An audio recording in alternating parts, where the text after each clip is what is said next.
बहुत पुरानी बात है। एक गांव में एक बूढ़ा और बुढ़िया रहते थे। वे दोनों बड़े दुखी थे क्योंकि उनके बच्चे नहीं थे। दोनों कभी कभी बहुत उदास हो जाते थे और सोचते थे हम ही हैं जो अकेले जिंदगी गुजार रहे हैं।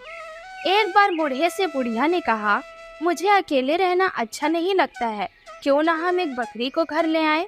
उसी दिन दोनों हाट में गए और एक बकरी खरीद कर घर ले आए और 4 कौड़ी में वह बकरी खरीद कर आए थे, इसलिए वे बकरी को 4 कौड़ी नाम से पुकारते थे। बुढ़िया माई बहुत खुश थी बकरी के साथ। उसे अपने हाथों से खिलाती पिलाती जहाँ भी जाती 4 कौड़ी को साथ ले जाती।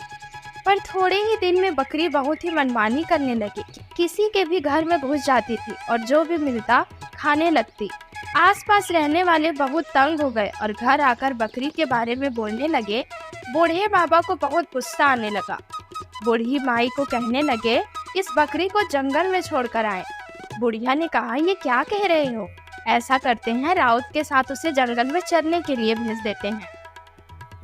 बकरी चराने वाले राउत के साथ बकरी जंगल जाने लगी, लेकिन थोड़े ही दिन में राउत भी परेशान हो गया।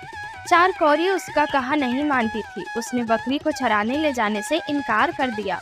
बकरी फिर से घर में रहने लगी और अब उसे बच्चे हो गए और बच्चे भी सबको तंग करने लग गए। अब बुढ़िया भी परेशान हो गई। उसने कहा, मैं और इनकी देखभाल नहीं कर सकती। बूढ़े बाबा ने बकरी और उसके बच्चों को जंगल में छोड़ दिया। बकरी और उसके बच्चे हिरमिट और हिरमिट जंगल में घूमने लगे।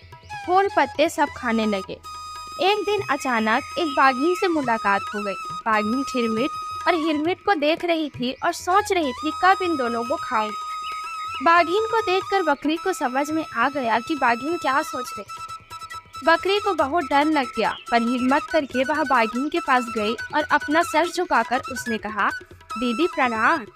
अब बाघिन तो बहुत अचंभे में पड़ गई। ये बकरी तो मुझे दीदी कहकर पुकार रही है, उसके बच्चों को कैसे खाऊं? बाघिन ने कहा, तू कहाँ रहती है?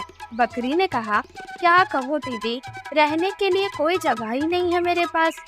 बाघिन ने कहा, तो तेरे पास रहने के लिए कोई जगह नहीं है? ऐसा कर, मेरे साथ चल, मेरे पास 2 वाहन, एक में तू अपने बच्चों के साथ रह जाना। बकरी बड़ी खुशी से बाघिन के पीछे पीछे चल दी। उसे पता था बाघिन दीदी संबोधन से बड़ी खुश हुई थी, पर अब वह उसके बच्चों को नहीं खाई। बाघिन के मान के पास दूसरे वाहन में अपने बच्चों के साथ बकरी खुशी से रहने लगी। बाघिन भी उसे तंग नहीं करती थी। लेकिन कुछ दिनों के बाद बाघिन को जब बच्चे हुए, बाघिन फिर से बकरी के बच्चों को खाने के लिए बेचैन हो गई। बच्चे पैदा होने के बाद वह शिकार करने के लिए नहीं जा पा रही थी। भूख भी उसे और ज्यादा लगने लगी। बकरी बाघिन की आंखों की ओर देखती और मन ही मन चिंतित होती।